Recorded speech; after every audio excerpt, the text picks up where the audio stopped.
Installez-vous. Bonjour à toutes et bonjour à tous. On a pu s'en rendre compte tout à l'heure avec l'une de vos responsables RH à la DODT, la branche BSCC, l'une des 3 grandes branches du groupe que vous présidez. Donc 4. Oui. BSCC, la branche grand public, la banque, et puis... Géopost. Ah bah bien sûr. Oh là là. Géopost, leader de la livraison décarbonée en Europe et dans le monde. Non, j'en profite pour caser 30 secondes de messages publicitaires. Voilà. Bien. Je disais, bon... Voilà, vous êtes une entreprise engagée, une entreprise exemplaire, une locomotive quelque part en termes de politique sur les salariés aidants. Justement, racontez-nous ce qui a été fait en direction des salariés aidants. Quel dispositif vous avez mis en place, Philippe Val? Merci de votre question, Fabrice. Peut-être d'abord, pourquoi on s'est engagé là-dedans? On s'est engagé là-dedans pour 2 raisons. D'abord parce que dans notre plan stratégique qu'on a lancé en janvier 2014, moi je suis arrivé le 26 septembre 2013, le vieillissement de la population a été vu par nous comme un phénomène majeur, non seulement de la société, ça c'était évident pour vous, mais de notre propre stratégie.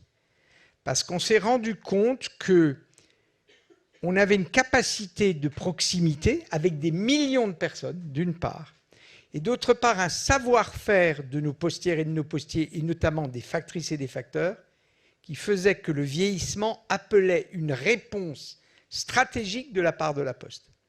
Et quand vous demandez aux Français en général quel est le personnage, quel est le métier qu'ils préfèrent, c'est pour l'ensemble de la population le boulanger, mais c'est comme ça, c'est factuel.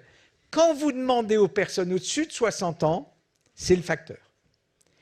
Et ce n'est pas par hasard. Il y a un savoir-faire chez nos factrices et nos facteurs qui est incroyable. Et donc, dès lors que le vieillissement devenait un sujet majeur de notre stratégie, de notre entreprise, pour les 20 ans à venir, c'est une question de cohérence. On s'est dit, et pour nos salariés. Donc ça a commencé par une réflexion stratégique, avec en plus des salariés qui avaient pris des initiatives et qui sont venus nous tirer la manche en disant mais on fait des choses. Donc dès 2014, nous avons lancé un statut de l'aidant qui a débouché en 2018, et vous le disiez, sur un accord social quasi unanime, mais on avait commencé à y travailler dès 2014 et aujourd'hui notre entreprise est l'entreprise qui compte le plus grand nombre d'aidants.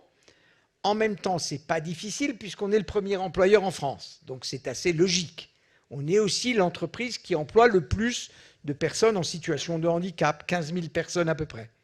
Mais pour nous, dès 2014, dès lors que le vieillissement était un enjeu stratégique pour l'entreprise, on s'est dit, alors si on l'applique à l'extérieur, il faut évidemment l'appliquer à l'intérieur de la Poste. Avec un certain nombre de dispositifs que nous rappelait tout à l'heure Julie Ardouin, donc un passeport qui donne des droits aux salariés aidants, la possibilité de repérer aussi plus facilement ces salariés aidants. Bien sûr, et puis le fait qu'on peut donner de ses propres jours de congé à un compte qui est utilisé par les aidants, le fait qu'on a 3 jours d'absence rémunérés qui sont prévus par l'accord social, le fait qu'il y a des adaptations dans l'organisation du travail, le fait qu'on peut prendre un congé non complètement rémunéré, mais de 3 mois, s'il y a des difficultés sur le membre de la famille ou sur les amis concernés par l'aidance. Donc, le statut d'aidant est vraiment devenu un élément fondamental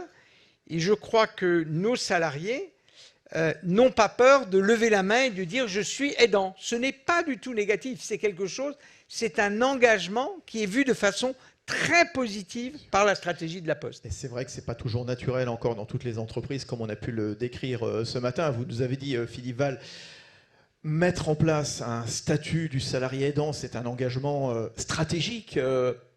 Vous êtes arrivé en 2013, vous le rappeliez, début de cette politique autour des salariés aidants 2014. Ça veut dire qu'il y a vraiment un engagement, l'exemple, il doit partir du haut dans les entreprises. Vous êtes vraiment personnellement impliqué. Dans la réalité, en fait, Fabrice Lundy, il est parti du haut et du bas. Du haut par notre approche stratégique, qui était le vieillissement est un élément fondamental de la société qui vient, mais aussi des expériences des gens de la base qui, comme je le disais, nous avait tiré la manche en disant « Mais est-ce que je pourrais avoir du temps pour ça ?» Et comme on reconnaissait ce temps comme un temps utile pour le groupe et la société, on l'a fait. Donc ça a été un double mouvement. Moi-même, je suis engagé personnellement, et d'ailleurs, c'est la raison de ma réponse positive à la demande de Patrick Sagon, parce que je ne me multiplie pas souvent à l'extérieur du groupe.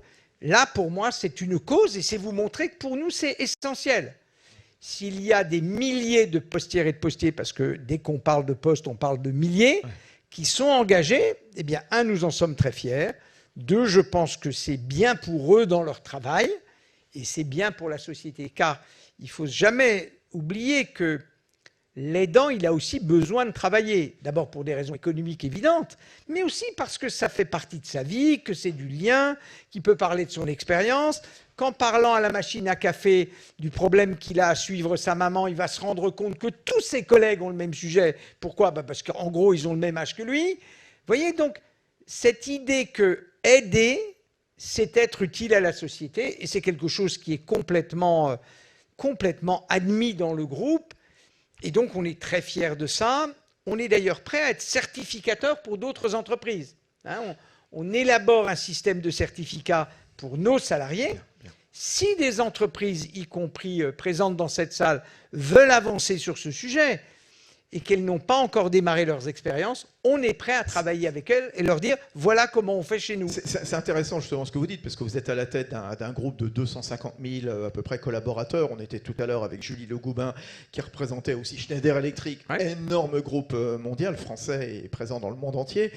Quel conseil donner justement aux plus petites entreprises? Voilà, est-ce qu'elles doivent s'inspirer de ce que vous faites chez vous, dans un grand groupe comme La Poste? Est-ce qu'il y a un phénomène peut-être de fédération, de syndication, je ne sais pas, justement, pour apporter les bonnes pratiques? Je crois qu'elles doivent vraiment s'inspirer de l'esprit, mais pas de la méthode. Elles ne peuvent pas faire ce qu'on fait nous. Et je crois, Madame de Schneider, que vous avez raison. Ça ne sert à rien de dire il faut faire comme nous. Nous, on a beaucoup de monde, on a des structures RH qui sont professionnelles et nombreuses. Eux, par définition, ces structures sont très faibles. Et donc, je crois qu'il faut le faire par branche. Il faut le faire par territoire et par branche. Par contre, toutes les entreprises peuvent poser comme principe, qu'il y ait un salarié ou qu'il y en ait 220 000, que être un aidant, c'est apporter quelque chose à la société et apporter quelque chose à l'entreprise. Et après, on se réunit avec les syndicats et on dit comment on va faire chez nous. Mais je ne leur dirai pas prenez le dispositif contractuel de La Poste. Vous voyez, les 3 jours de congé en plus. Ben, une PME, elle ne peut pas vous donner ça. Elle ne peut pas vous donner ça. Vous voyez, donc, nous, on en a les moyens. Elles n'en ont pas les moyens, mais dans l'esprit, c'est dans ce sens-là qu'il faut aller. Et après, l'idée, c'est la coopération, notamment au niveau de la branche. C'est la chose la plus naturelle parce que les menuisiers vont parler aux menuisiers, les métallos vont parler aux métallos, les métiers de bouche. Et d'abord, ils se connaissent. Et puis, en plus, c'est les mêmes problématiques de travail dans l'entreprise. Donc, je crois que la bonne solution, elle se joue par branche. L'esprit, c'est celui d'une entreprise engagée. D'ailleurs, notre plan stratégique, La Poste 2030, s'appelle « Engagé pour vous ». C'est bien l'histoire de l'engagement des entreprises. On parle des entreprises à mission, on parle de... En fait, le moment de l'économie de marché et du futur qu'on a devant nous, c'est plus d'engagement des entreprises, engagement sincère et engagement réel. Et avec les aidants, nous, on peut dire, on fait des choses pour les aidants. Ça, vraiment, ce n'est plus... Quand quelqu'un se trouve dans la situation soit de devoir s'occuper de ses parents âgés, ce qui est le plus fréquent, soit de s'occuper d'un enfant, d'un conjoint ou d'un proche qui est dans une situation de handicap, il ne faut plus de tabou et il faut qu'il puisse se dire ni mon revenu, ni ma carrière ne souffriront du fait que je lève le doigt et que je dis que je suis aidant. Vous voyez, parce que c'est même pas une fragilité, ça va devenir quelque chose de général quand on aura des millions de personnes âgées et que ça va se développer partout. C'est quand même... Le monde qui vient, c'est un monde du vieillissement. Bien sûr, ce que nous décrivait tout à l'heure Jean-Hervé Lorenzi. Dernière question, Philippe Val, la question du financement. Le financement, justement, du statut du salarié aidant. Est-ce qu'il faut un financement spécifique? Est-ce qu'il faut un plan d'épargne dédié à ça? Quelles seraient vos recommandations? Alors, la première chose, c'est qu'il faut d'abord que les grandes et les moyennes entreprises prennent ça sur elles-mêmes. Si vous voulez, il y a un moment où on doit arrêter de demander de l'aide de l'État. Nous gagnons de l'argent, Schneider gagne de l'argent, L'Oréal gagne de l'argent. Les grandes entreprises doivent faire ça sur leurs coûts salariaux. C'est un accord social. Et comme ça aide l'entreprise, ça aide la cohésion de l'entreprise, c'est notre intérêt. Donc si c'est notre intérêt, on doit le payer. Pour les petites entreprises, je crois que la seule solution, là, pour le coup, c'est soit la branche, soit l'État, soit les deux. C'est comme ça qu'il faut faire. Et vous avez raison. Je pense que dans 10 ans, ce même travail que vous faites aujourd'hui dans la réunion de l'Observatoire solidaire, ça devrait être quel est le bilan de la réussite de la politique des aidants dans les entreprises françaises. Parce que je pense que ça va beaucoup se banaliser. Et ne le prenez pas mal, ce terme. Je pense que le succès de la politique des aidants, c'est la banalisation. C'est fait que tout le monde le fait. Tout le monde le fait. Vous voyez, nous, on cherche, avec modestie, hein, vraiment, et le prenez pas mal, mais on cherche à éclairer la voie. Je dis toujours aux postières, les postières, elles sont 53% de nos 250 000 salariés. Je leur dis toujours, mais vous avez la responsabilité de la marque employeur de la Poste. Et vous devez, par exemple, dire à toutes les femmes, c'est-à-dire la première moitié du monde, c'est ça, les femmes, qu'à la Poste, chez les salariés, les femmes gagnent 0,2% de plus que les hommes. Et on a franchi une étape majeure dans ce domaine. C'est 10 ans de politique salariale. Hein. Le truc n'est pas tombé comme ça. Hein. C'est 10 ans de politique salariale. Et bien sur les aidants, avec un décalage, il faut créer une habitude d'aider les aidants et d'en faire une force pour l'entreprise. Et c'est ça qu'on va essayer de montrer. Et je vais vous le dire simplement. Si ça marche à la Poste, il n'y a pas de raison que ça ne marche pas chez vous. C'est ça un peu l'idée. Parce que bien sûr, on a la force de l'entreprise. Mais en même temps, quand on est 220 000, les trucs à organiser, c'est quand même plus compliqué que si on a 10 salariés dans sa PME. Vous voyez? Donc, bien sûr, il y a plus de moyens, mais en complexité d'organisation. Et puis, tout le monde n'a pas la chance d'avoir le kaléidoscope syndical que nous avons. Vous voyez? Le patron de PME, il a 10 salariés, il ne va pas réussir à avoir 7 syndicats. Donc, voilà. Donc, il a peut-être une vie peut-être plus sereine que la vôtre. Non, nous, on est très sereins et c'est une force, la discussion avec les syndicats. Mais ce que je veux dire, c'est que c'est une force pour l'entreprise d'aller vers l'aidance. L'entreprise s'y retrouvera et tout le monde peut y aller. C'est pas, il y a des choses très complexes. La cybersécurité, c'est un truc très complexe. Là, l'aidance, c'est la reconnaissance d'un phénomène mondial et général qui est le vieillissement de la population et dire qu'il faut que l'entreprise l'intègre et aide ses salariés à être engagés eux-mêmes. Et banaliser quelque part, justement. Quelque part, voilà, le banaliser, voilà. faire que c'est intégré dans la politique de l'entreprise. Voilà, on applaudit très très fort Philippe Val. Merci beaucoup.